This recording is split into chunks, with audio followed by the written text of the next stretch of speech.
Bienvenue dans cette vidéo où je présente mon projet sur la virtualisation avec Docker. Là, nous avons VMware qui est lancé et j'avais déjà créé une machine Ubuntu Server qui fait tourner Docker. J'ai donné 8 Go de RAM, 4 processeurs et 50 Go de disque. Là, nous n'allons pas utiliser cette interface parce que c'est difficile et un peu lente. Nous allons plutôt nous connecter en SSH. Voilà, on lance un CMD. Et là, on connaît déjà l'adresse IP de la machine. Pour question de cohérence, on va afficher l'adresse IP ici avec la commande IP.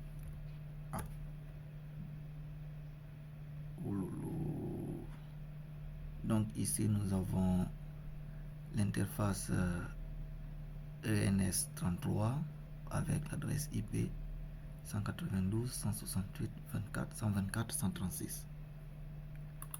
Donc nous allons faire un SSH utilisateur DBA @192.168.124.136. On met le mot de passe test. Et là, nous sommes connectés au serveur. On va passer en route. On va nettoyer le terminal. Bien. Ici, nous pouvons afficher les répertoires qui sont là. Nous voyons que j'ai créé un répertoire qui contient tout le projet. J'ai appelé ce répertoire projet Docker Lab. Donc, nous allons dans ce dossier. Et là encore, on fait un ls et nous voyons les fichiers qui sont là. Donc, je vais faire lsl pour afficher comme ça. Donc, nous avons les répertoires clients, DHCP, DNS, FTP et web. Et ensuite, nous avons un fichier docker compose.yml et un fichier test FTP qui va servir au test du serveur FTP. Et là, les répertoires web, DNS, FTP, DHCP et client contiennent des fichiers de configuration pour chaque conteneur. C'est-à-dire, DHCP contient le fichier de configuration pour le conteneur DHCP et ainsi de suite. Donc, si nous essayons par exemple d'aller dans le DNS, on va voir ce qui est dans ce dossier. Dans ce répertoire, nous avons un autre sous-répertoire qui est config et un fichier Dockerfile. Alors nous allons commencer par voir ce qu'il y a dans ce Dockerfile avec 4 Dockerfile.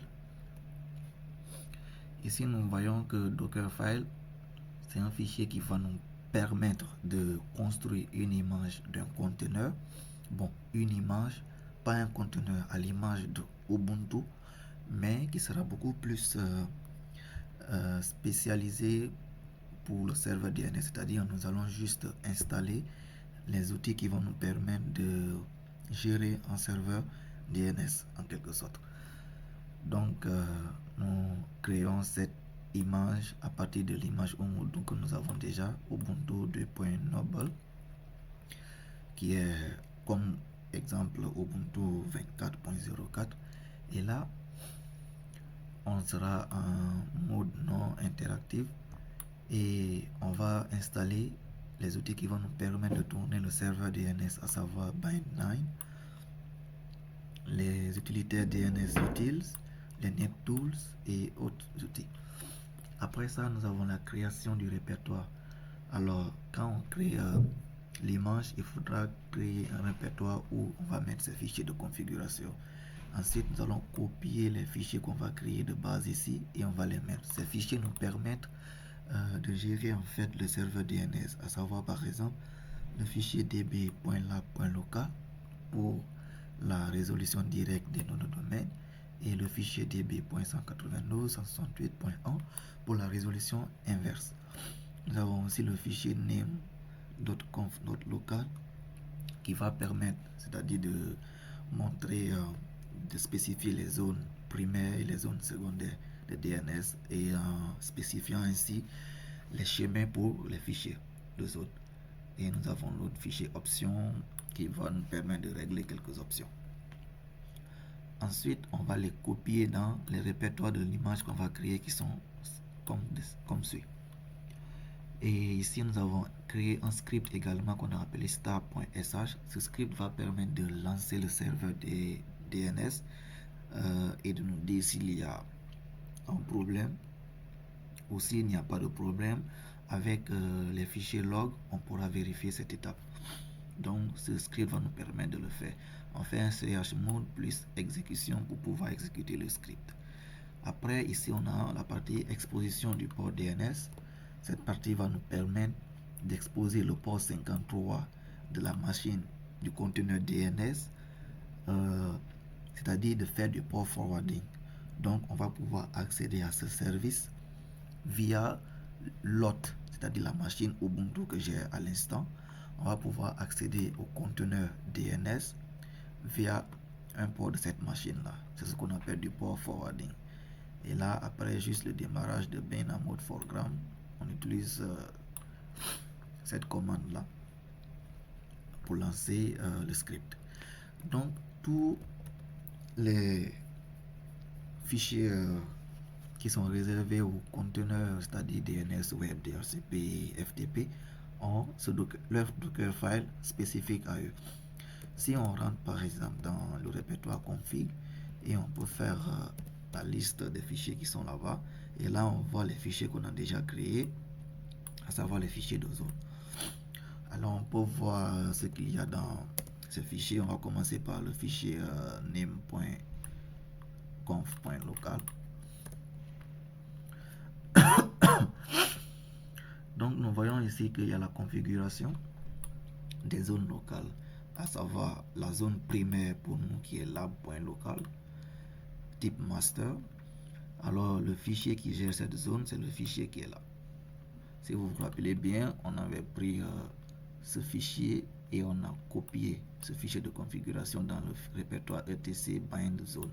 C'est pourquoi on a juste indiqué etc bind zone et le dossier, parce que à la création de l'image, le fichier sera déjà là-bas. Alors update none, ça aussi c'est un paramètre intéressant. Ça va refuser les updates, c'est-à-dire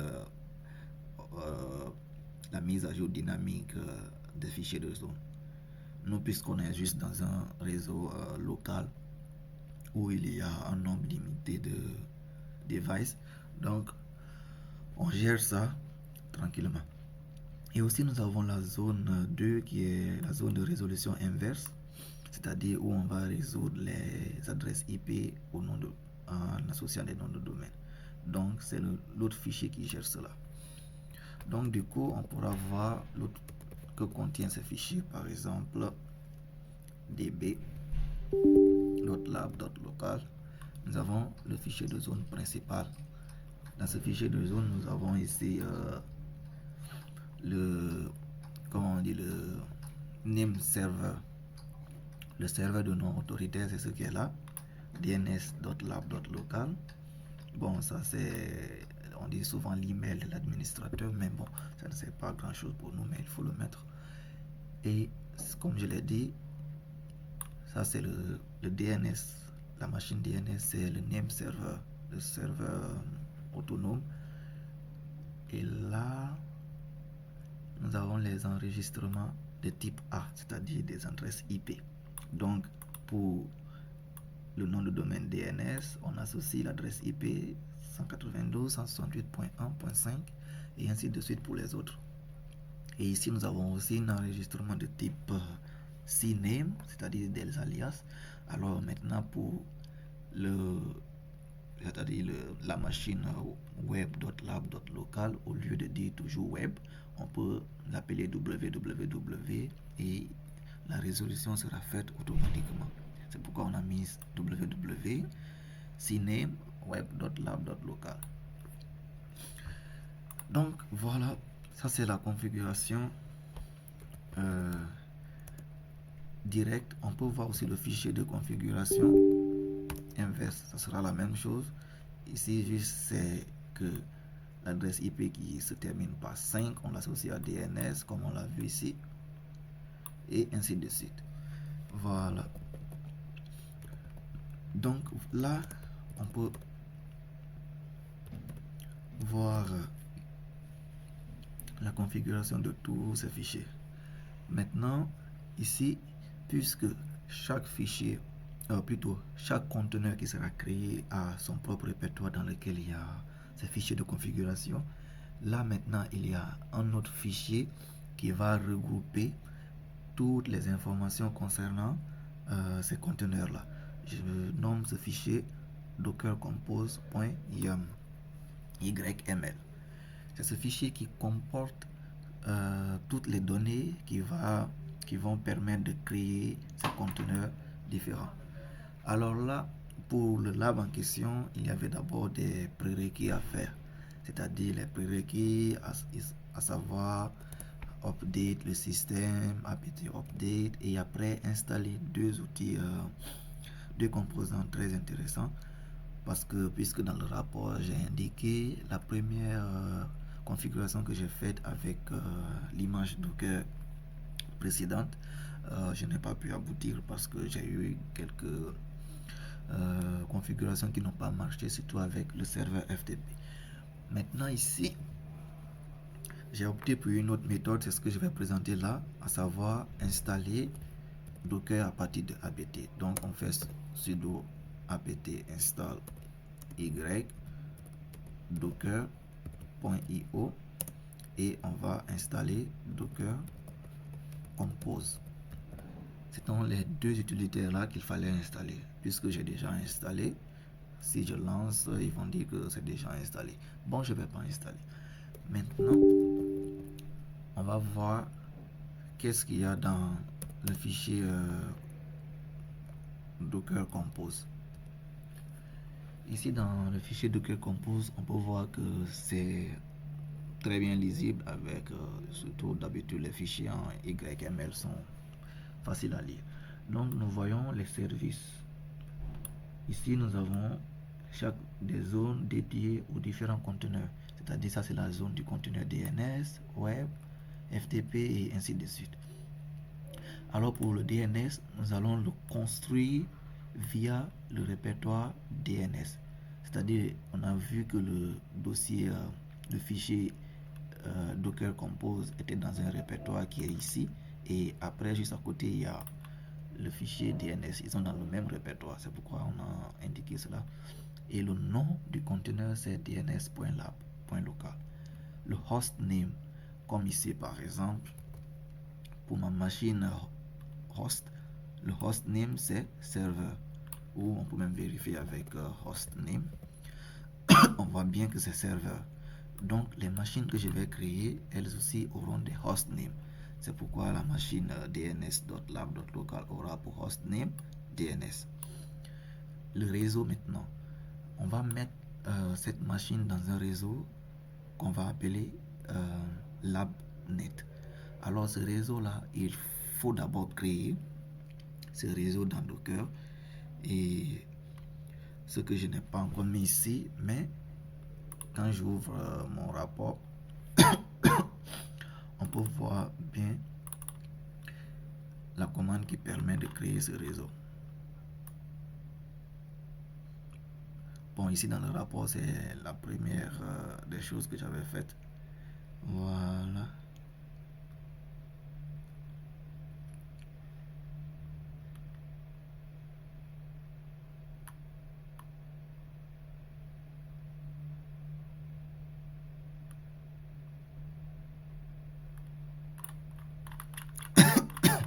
On va voir ici, voilà. C'est cette commande là qui permet de créer un réseau, un nouveau réseau. Avec la commande docker network create, on a créé un réseau de type bridge. C'est pourquoi on a mis le driver bridge. Et le sous-réseau, c'est-à-dire l'adresse réseau, c'est un réseau en /24. Et on a choisi une passerelle en point 1.1 qui est associée à la machine hôte. Et on a nommé ce réseau LabNet. Donc c'est pourquoi dans ce fichier de configuration, le réseau c'est LabNet, puisque notre conteneur DNS doit avoir une adresse IP fixe. Donc on lui a donné directement IPv4 adresse qui est là.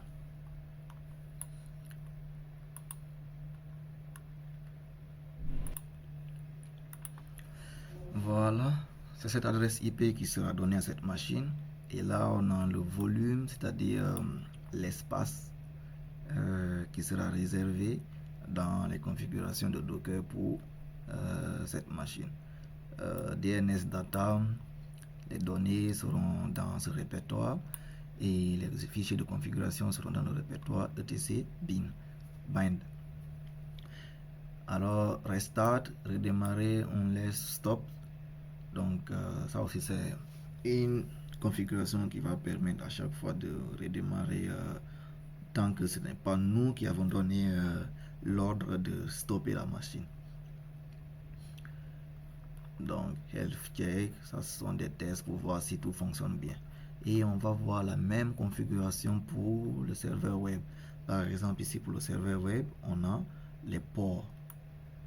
C'est-à-dire on a réservé le port 8080 de la machine host qui fait un forwarding sur le port 80 du conteneur qui est la machine web.lab.local. C'est-à-dire lorsqu'on voudra contacter le conteneur web qui est là, on pourra passer par la machine host qui est notre serveur Ubuntu qui a permis de tourner Docker via le port 8080 et ainsi de suite. Même aussi le serveur FTP, on pourra le contacter à travers le port 21, le port 21 100, le port 21 110 et ainsi de suite. Et pour le serveur web d'abord et FTP, ici nous avons depends on DNS, c'est-à-dire ces serveurs vont, pour certaines choses, vont se baser sur le serveur DNS, c'est-à-dire ils auront besoin de contacter le serveur DNS pour une résolution probable. Par exemple, si tu dis au serveur web de pinguer dhcp.lab.local à qui ce serveur va s'adresser, donc le serveur ira directement voir le DNS. Idem pour le serveur FTP et le serveur DHCP. Parce que DHCP aussi peut-être parfois des noms, des adresses IP, il pourra aller vérifier là-bas. Maintenant pour le serveur FTP, nous avons environnement. On a créé un utilisateur FTP qui est FTP user et un mot de passe qui est FTP pass 123. C'est ce qui va nous permettre de faire le test par la suite. Et ainsi de suite, nous voyons pour le serveur DHCP. Et là, cette partie client n'était pas d'abord là initialement. Pourquoi? Parce qu'au départ, on avait juste besoin de ces 4 conteneurs. Mais par la suite, pour des besoins de test du serveur DHCP, il fallait une autre machine dans le réseau qui n'avait pas une adresse IP initialement. Alors cette machine devrait aller contacter le serveur DHCP pour faire un DHCP request. C'est-à-dire elle va demander pour avoir une adresse IP. C'est en ce sens qu'on a créé cette machine cliente. Vous verrez même que LabNet, ici on n'a pas d'adresse IP fixe. Donc ici on a dit depends on DHCP et DNS, c'est-à-dire elle pourra contacter le DHCP et le DNS, d'où l'intérêt de mettre le DHCP ici. Et là nous avons aussi des informations pour le conteneur qu'on appelle portainer, ce conteneur qui nous permet d'avoir une interface graphique pour voir une vue globale sur le conteneur Docker, c'est-à-dire les réseaux, les images et les conteneurs en général. Alors ça aussi c'est une interface web qui tourne sur le port 9443. Donc ça c'est en quelque sorte ici aussi on crée un réseau, c'est ici même on a créé le réseau. Alors là la commande que je vous ai présentée ici c'était dans le premier TP où on avait installé Docker via le site là-bas avec les commandes qui étaient données, mais cette fois-ci avec l'installation de Docker avec apt install docker.io et dans le fichier docker compose.yml, nous devons nous-mêmes créer le réseau. C'est pourquoi il y a cette directive pour créer le réseau.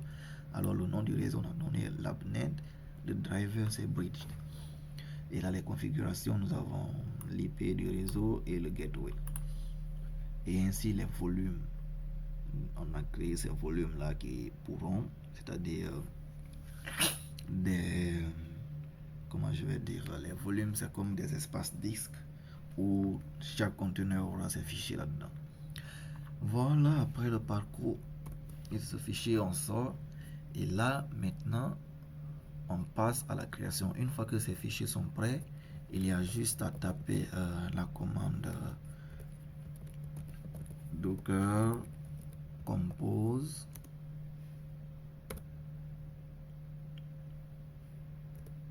op en daemon. Alors cette commande docker compose op, qu'est-ce qu'elle fait? Elle va parcourir le fichier docker compose.yml.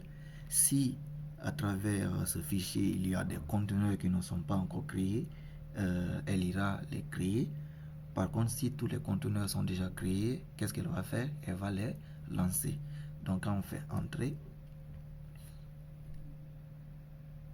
on voit que Portainer is up to date. Toutes les machines sont up to date. C'est parce que quoi? C'est parce que ces machines sont déjà créées.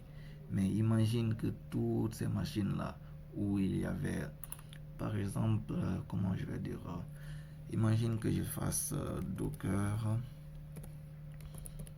compose down Portainer. Je vais essayer d'éteindre cette machine. On va voir ce que ça donne. Stops container and removes container network volume and image created by default.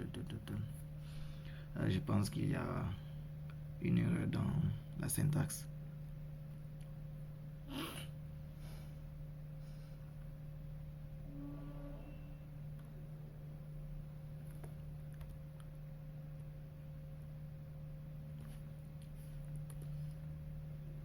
Donc on va essayer de voir compose portainer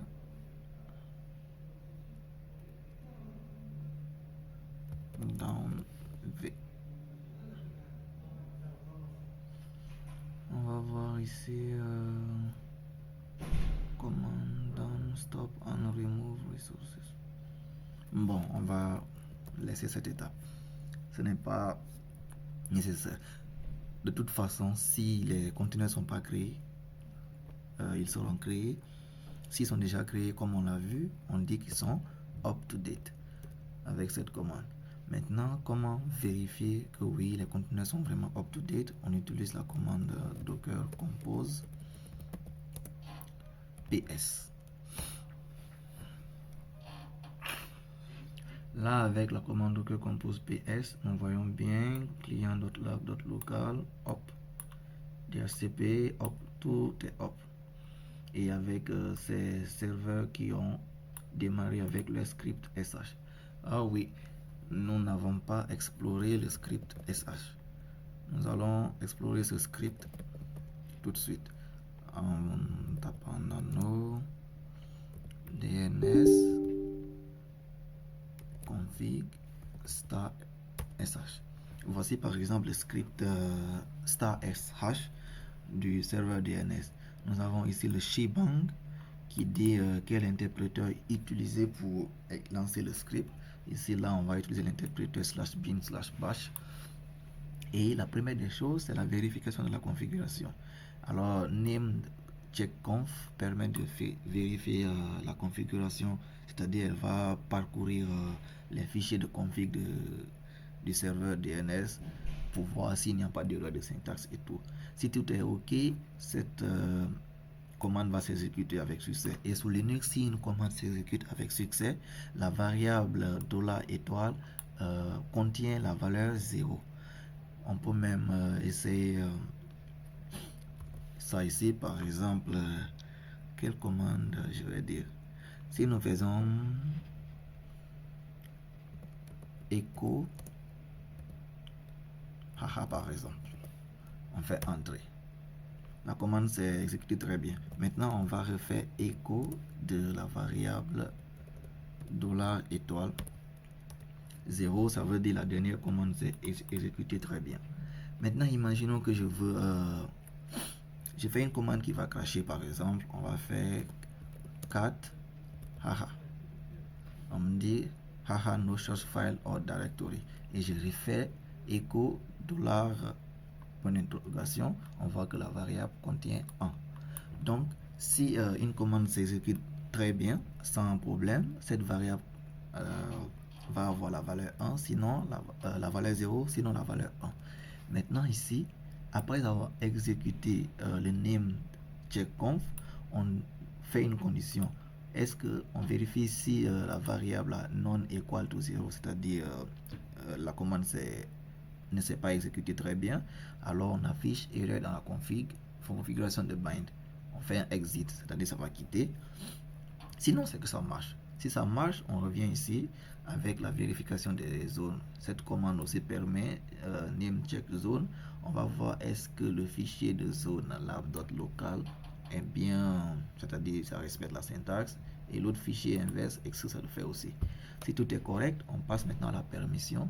Là, on va prendre ces fichiers où il y a les fichiers de configuration, bind, ou s'il y a certains fichiers lorsque le serveur tourne, va cache bind, on va donner la propriété de ces fichiers là à l'utilisateur système bind.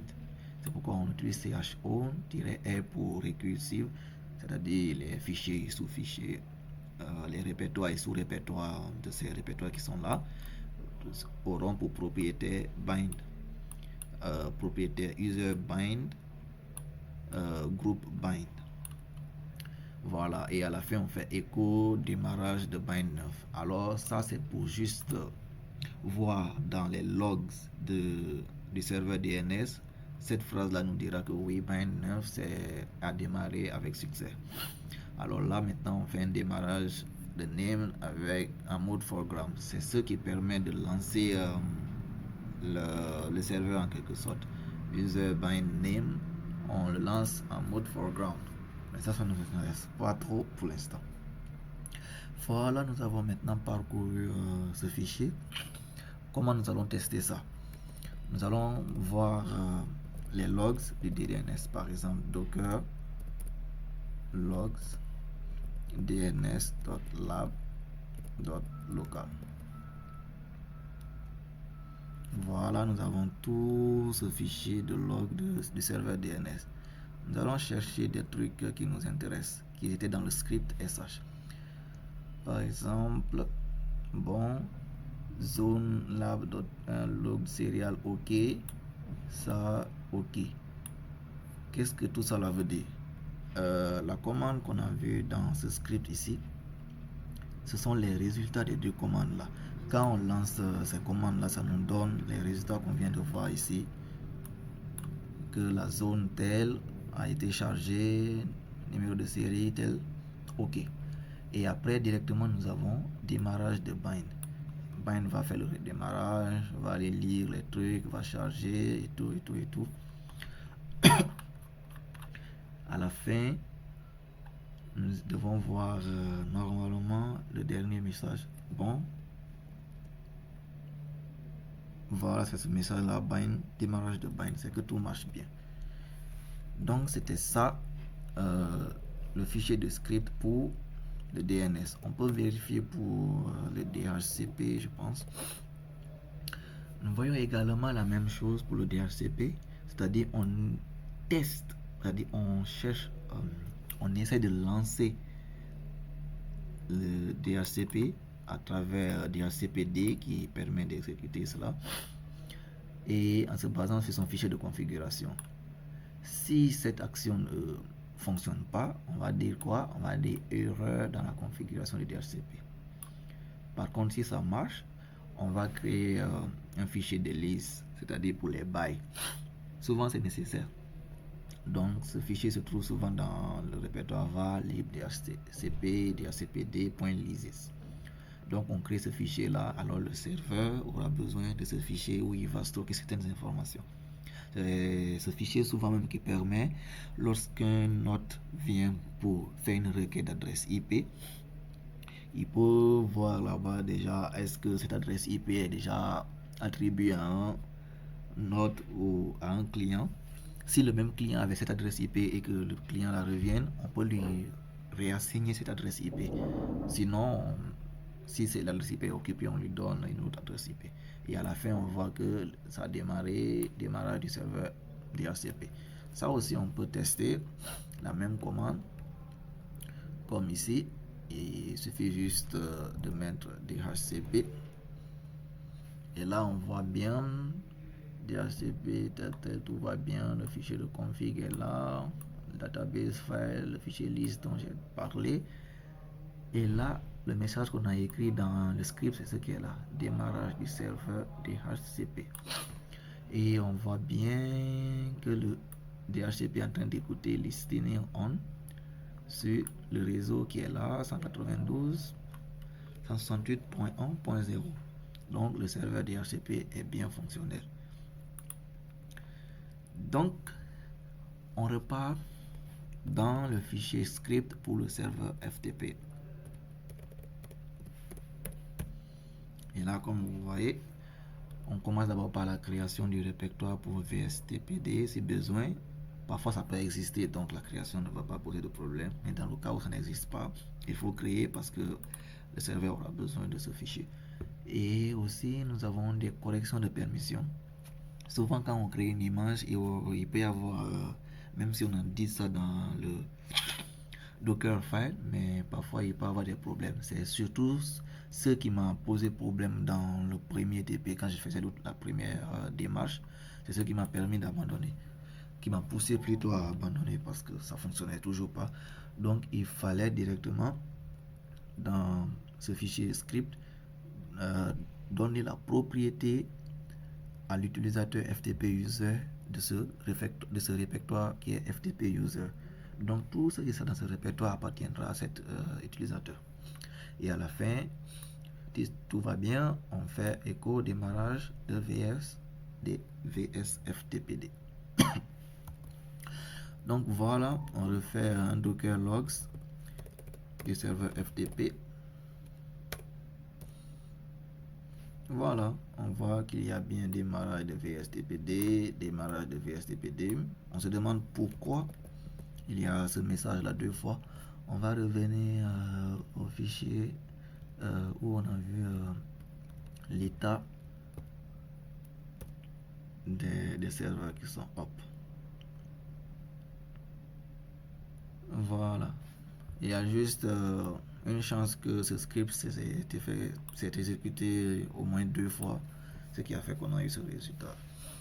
Voilà, on a vu maintenant ce script. Maintenant, on va voir les résultats, tout et tout, en commençant par Portainer qui est là. On va aller vérifier l'interface web, mais pour ça, on a besoin du mot de passe. C'est pourquoi on va exécuter docker logs Portainer. On va utiliser ces logs et dans la partie fingerprint, on va voir le mot de passe qui va nous permettre d'accéder à l'interface web. Donc là, on peut utiliser facilement un navigateur. On se rend en https://192.168.124.136 et le port 9443.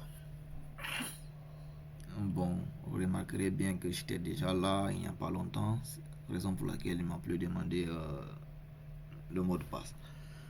Du coup, on clique sur notre container et là nous avons ici par exemple 15 images, 4 réseaux. Si on clique sur réseau, parmi les 4 réseaux, nous avons notre réseau qui est là, qu'on a appelé projet Docker labnet. Voilà, avec ce gateway et toutes les infos. Nous avons également les containers. Nous avons là au total 6 containers, à savoir nos serveurs DHCP, DNS, FTP, web, la machine portainer qui fait tourner même cette interface et la machine cliente qu'on a créée dans le souci de tester le serveur DHCP. Voilà. Maintenant, pour les autres tests, on va aller tester le serveur DNS, le serveur FTP, le serveur web. Mais pour le serveur DHCP, je pense pas qu'on va faire le test maintenant, parce que faire le test reviendra à créer à nouveau un autre client, mais on verra bien à travers le temps si on pourra le faire. On va commencer par le serveur DNS.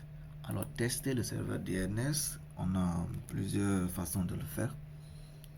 D'abord, si nous sommes sur la machine host et nous voulons tester le serveur DNS, alors là, c'est la machine host qui va demander le serveur DNS de, par exemple, résoudre un nom de domaine.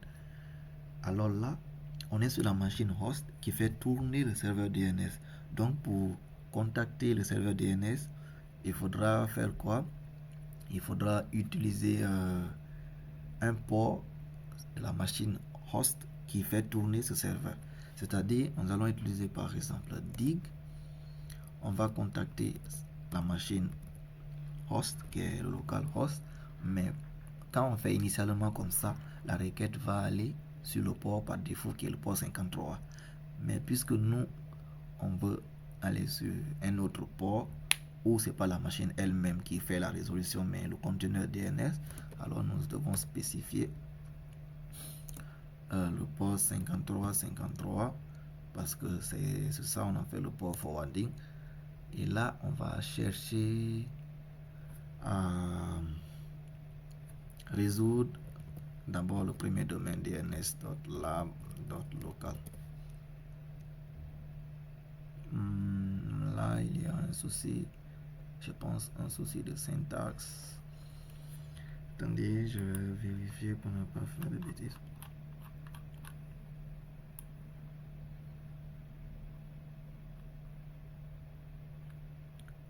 On va bien voir la syntaxe. Voilà. Non, on fait juste directement l'adresse IP. L'adresse IP de la machine. Et voilà, c'est ça. C'est l'adresse IP. Ce n'est pas le localhost ou 22.53.53. Non, ça ne marche pas. Donc on fait dig chez l'IP du DNS qui est 192.168.1.5 et on va chercher à résoudre dns.lab.local. On voit bien ici que query status no error answer 1, et dans la section answer on voit bien que dns.lab est associé à cette adresse IP. On peut le refaire aussi avec le DHCP. Et là, nous obtenons également DHCP associé à cette adresse IP. Donc, le serveur DNS fonctionne bien pour la résolution directe. On va essayer cette fois-ci la résolution inverse. Donc, on fait dig @192.168.1.5. Cette fois-ci, -x. Et on va chercher à résoudre cette adresse IP .6 qui est le passage web, je pense. Et effectivement, dans la section answer, nous voyons que cette adresse IP est associée au serveur web. Nous pouvons faire également pareil pour le serveur FTP, mais cette fois-ci, je ne vais pas mettre l'adresse IP du serveur DNS, mais je vais mettre le nom de domaine, donc dns.lab.local. Et là, nous avons bel et bien la réponse. Et je pense même que nous pouvons même couper court directement. Au lieu de faire lab, je vais juste un dig sur le DNS de cette adresse IP. Ça ne marche pas. Voilà, le test du serveur DNS s'est passé avec succès. Nous allons maintenant passer au test du serveur web. Pour le serveur web, là, nous avons plusieurs façons de le faire. Déjà, on peut contacter directement la machine web à travers l'utilitaire CURL. On va faire tirer I majuscule, http on va faire web.lab.local et c'est tout. On va voir ce que ça donne. Voilà, on dit que http 1.1 200, ok, le serveur c'est un serveur Nginx. Oui, effectivement, on a choisi un serveur Nginx. Ou ça c'était juste pour voir si oui cette page existe et que ça nous retourne un code 200. Maintenant avec la commande simple, ça va nous donner le HTML de la page en question. Nous voyons bien qu'il y a le HTML ici avec le body. C'est-à-dire si nous prenons un navigateur, on va voir cette page bienvenue sur web.lab.local. Maintenant, on va aussi voir s'il y a un moyen. Là, j'ai mis directement web.lab.local. Et si j'utilisais www comme on a vu dans le CNAME, dans le fichier de configuration du DNS, est-ce que ça marche? Donc, on fait entrer.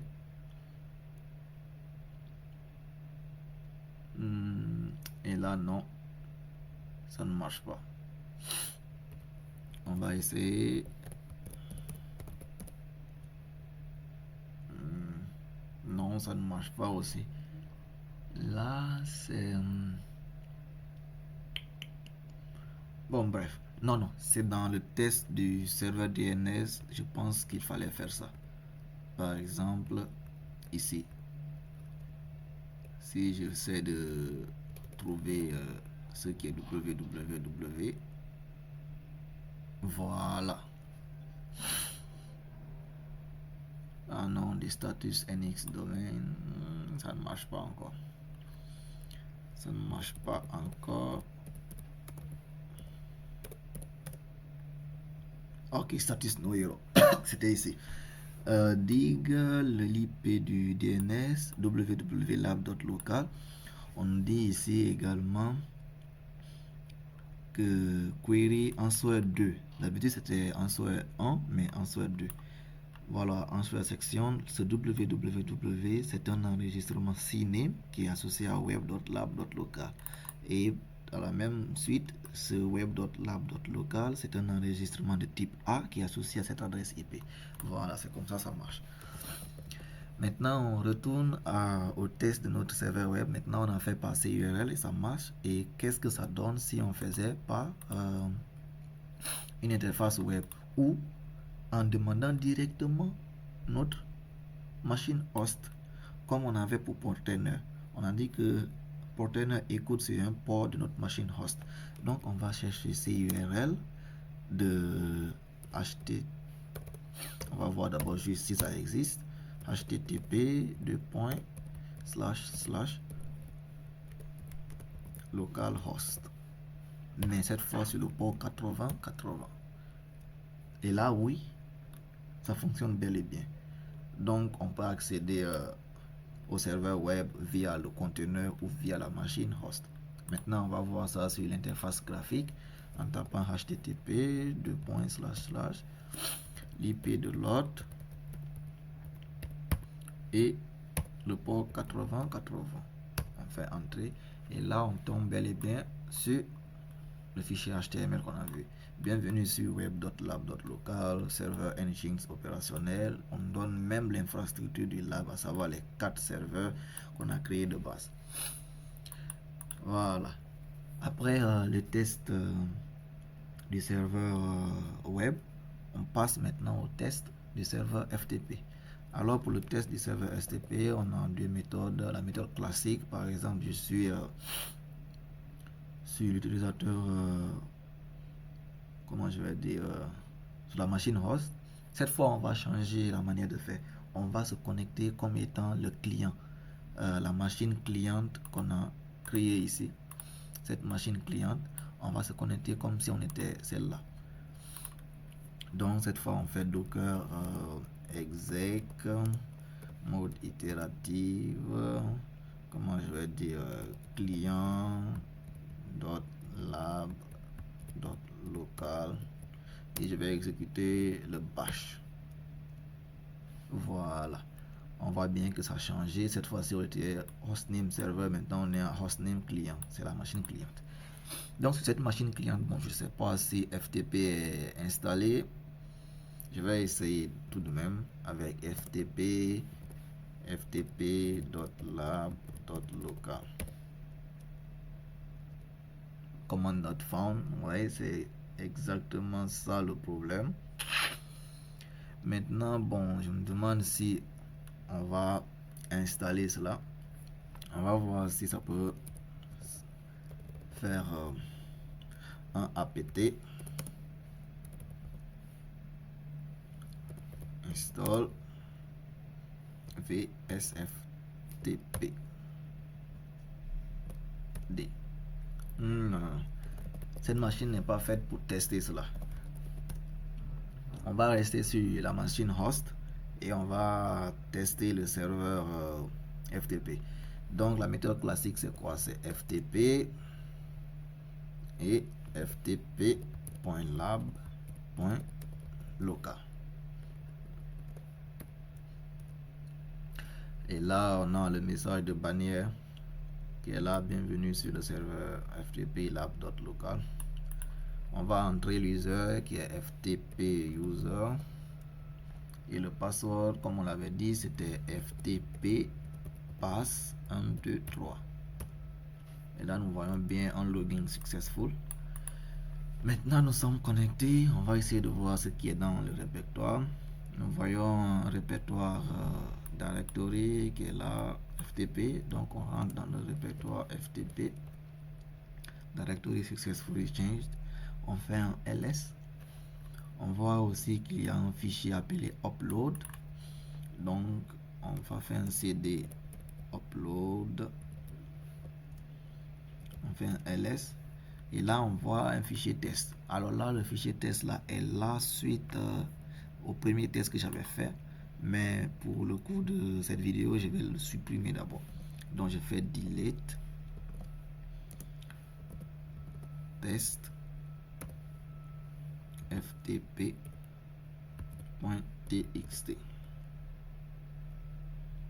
Donc delete operation successful, je fais un ls. Il n'y a rien ici apparemment. Maintenant je dois tester l'upload, le get, c'est-à-dire put get entre le serveur FTP et l'utilisateur. Maintenant je vais me reconnecter à ma même machine pour montrer un truc là. 124 136.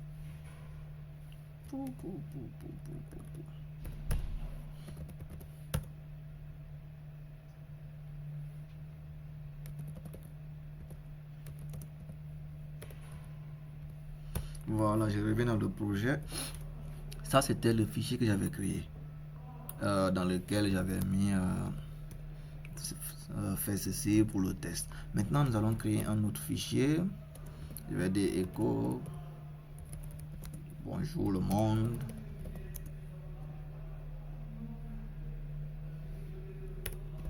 Et là je vais mettre dans un fichier que je vais appeler hello.txt. Donc nous avons bel et bien ce fichier là. Maintenant on va uploader ce fichier hello.txt dans notre serveur FTP pour voir si l'upload fonctionne correctement. Donc on fait put, puisqu'en me connectant au serveur FTP j'étais directement dans ce répertoire, donc je vais juste mettre le nom du répertoire du fichier. Sinon je devais mettre comment dire, je devais mettre l'adresse absolue, c'est-à-dire le chemin absolu. Voilà. Donc on fait put hello.txt et là on voit hello.txt remote entering sending. Voilà, ça s'est uploadé avec succès. On fait un ls. On voit qu'on a ce fichier là ici. On peut même faire les 4 hello.txt invalide commande. Alors on va utiliser less hello.txt. Ouais, on voit bien que c'est bel et bien notre fichier bonjour le monde. Et là Imaginons que je supprime ce fichier ici. Maintenant, je n'ai plus ce fichier hello. Cette fois-ci, je vais faire un get de ce fichier pour le remettre dans le répertoire où j'étais. Voilà. Transfert complete. Donc ici, je refais un ls. Et là, j'ai bel et bien mon fichier hello.txt. Là, on peut dire que le serveur FTP, il marche, ça fonctionne bien. On va quitter cette fois-ci.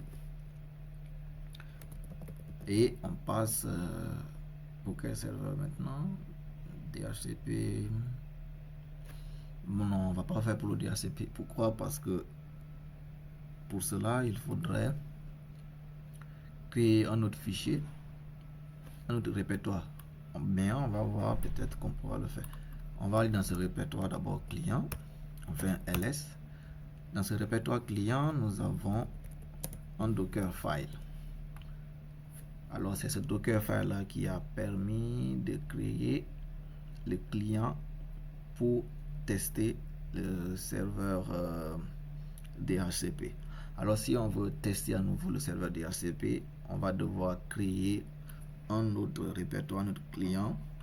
Alors on va essayer de faire ça. On va essayer de faire ça.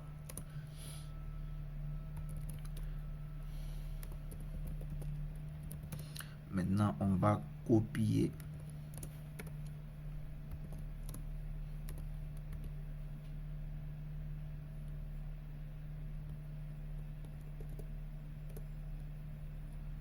tout ce qui est dans ce répertoire client dans un nouveau répertoire que je vais appeler client 1. Voilà, quand je fais ls cette fois-ci, attends, lsl client 1 non, n'est pas un répertoire. Qu'est-ce qui se passe?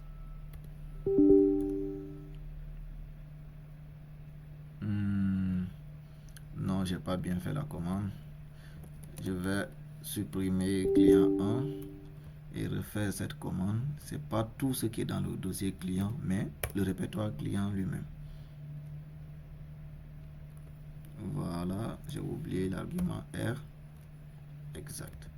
Voilà, cette fois-ci c'est un répertoire client 1 que j'ai.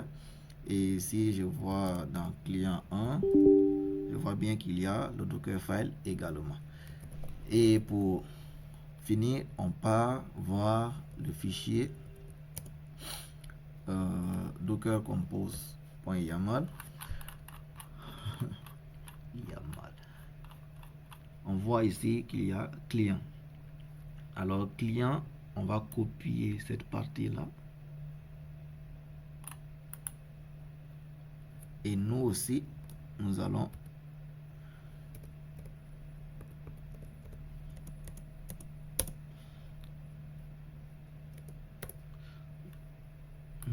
créer notre client 1. On met client 1, le répertoire c'est client 1, le nom c'est client 1, le hostname c'est client 1. Vous voyez, presque pareil quoi. Voilà, ça dépend aussi du DNS et du DHCP. Donc tout est prêt, clean. On va enregistrer, on va sortir. Maintenant, puisque parfois la connexion nous bloque, je vais activer un VPN qui va me permettre de bypasser les restrictions de ce réseau. Parce que là, à la création du conteneur, il y aura des apt updates qui seront faits et des apt install. Donc, pour ne pas être bloqué, j'active le VPN directement. Voilà, là je vais lancer maintenant la commande docker compose build, mais je spécifie directement le nom du client. Alors là, la commande elle est là.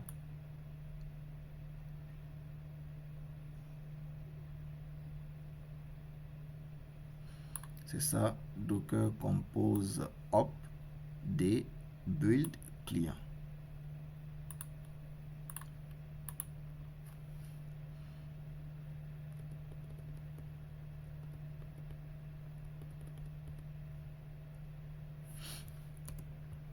Cette fois-ci, moi je vais dire build client 1. C'est-à-dire ça va créer un nouveau client. Donc on lance ça.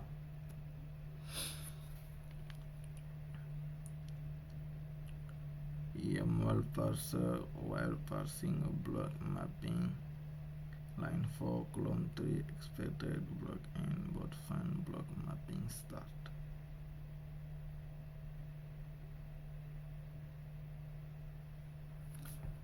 Ligne 4 colonne 3 1 2 3 4.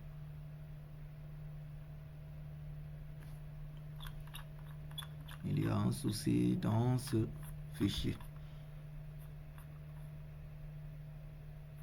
Ouais, je pense que c'est ici le problème.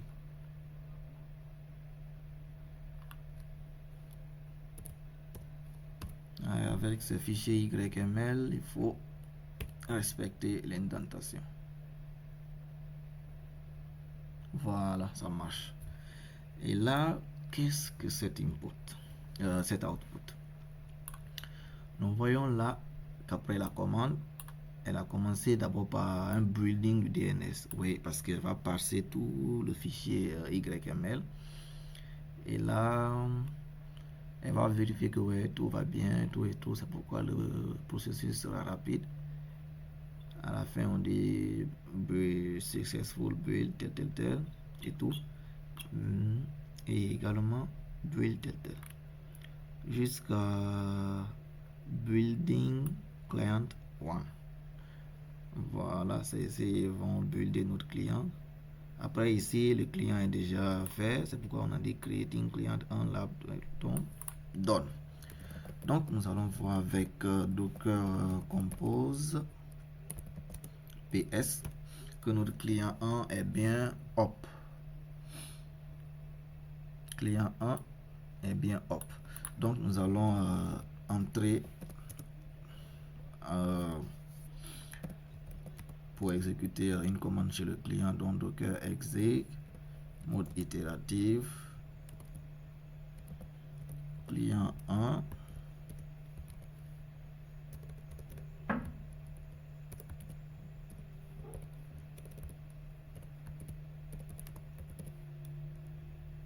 on va faire du bash. Voilà, on fait IPA pour le moment. Et là, oui, on voit que le client s'est fait affecter une adresse IP. Ça, c'est le problème de Docker qu'on raconte. Docker veut toujours tout gérer. Puisque l'adresse IP du réseau qui est là, la passerelle, c'est la machine Docker. Alors, elle va essayer de se charger de la résolution de tout, en fait, au départ du DHCP, du DNS et tout. C'est pourquoi déjà, cette machine a une adresse IP. Mais cette adresse IP, elle a reçu de la passerelle. Donc, ça, c'est un vrai problème pour pouvoir empêcher la machine host de ne pas faire les adresses IP. Il y a beaucoup d'autres choses à faire. Mais dans le besoin du TP, nous allons faire une requête DHCP de cette machine client vers le serveur DHCP. Comme ça, le serveur DHCP pourra lui donner une adresse IP dans le pool DHCP qui est dans la configuration du serveur DHCP. Donc, pour cela, on fait un DH client, je pense V.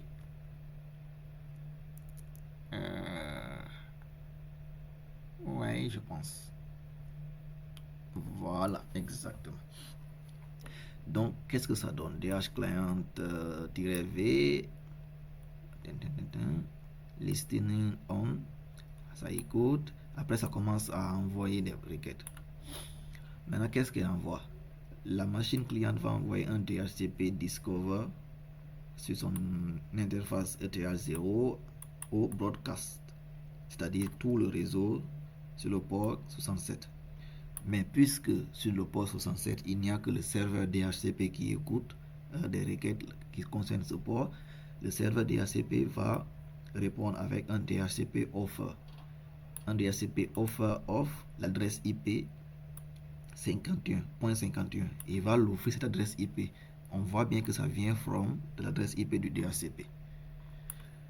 Et après ça, le client va faire un DHCP request pour cette même adresse IP. Puisqu'on a dit que ça, c'est une adresse IP qui est libre, il va faire une requête pour dire que ouais, je veux cette adresse IP.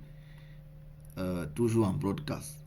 Parce que ouais, bien sûr que c'est le DHCP qui a envoyé cette réponse, mais lui, il envoie toujours en broadcast. Parce que là, tout n'est pas fixe pour le moment. Et ensuite, le DHCP fait un DHCP pack. Cette adresse IP, il va lui donner maintenant, c'est-à-dire il va l'octroyer. Ici, on voit qu'il y avait un XID qui était envoyé. Bon, ça c'est des trucs pour, comment je vais dire, les requêtes de DHCP et tout. Donc, à la fin de la communication, on a bound to tel, renewal in tel. Donc, la machine client a maintenant eu cette adresse IP là comme IP. Donc, si on refait la même IPA, on voit maintenant bien qu'il y a une nouvelle interface inet qui est là avec cette adresse IP.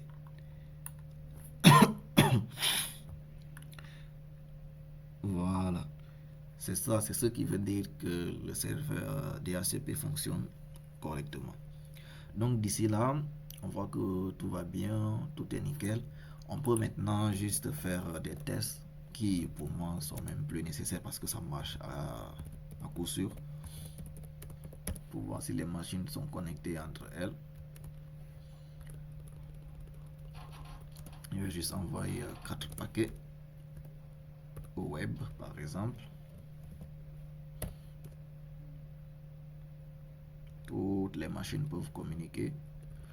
Et là, j'envoie par exemple à client 1 puisqu'il est dans le même réseau. Oui, ça ne marche pas. Pourquoi? Parce que client 1 ne peut pas être résolu grâce au serveur DNS. Parce qu'à chaque requête, ping, il va demander au serveur DNS quelle est l'adresse IP qui est associée à ce nom de domaine. Pour ici, ça marche parce que le serveur DNS sait que l'adresse IP est associée à dns.lab.local. Le serveur DNS va lui renvoyer cette adresse IP. Ensuite, il va commencer à faire le ping sur cette adresse IP. Raison pour laquelle pour la machine cliente, ça ne marche pas. Mais puisqu'on sait que peut-être la machine cliente avait l'adresse IP 50, parce que c'était la première adresse IP dans le pool DHCP, dans la configuration du serveur DHCP. Donc, on a 168.1.50. Et oui, ça arrive bien à pinguer l'adresse IP de la machine cliente. Donc, pour faire la résolution, comment je vais dire, locale sur la machine client 1, il y a un moyen. On peut faire nano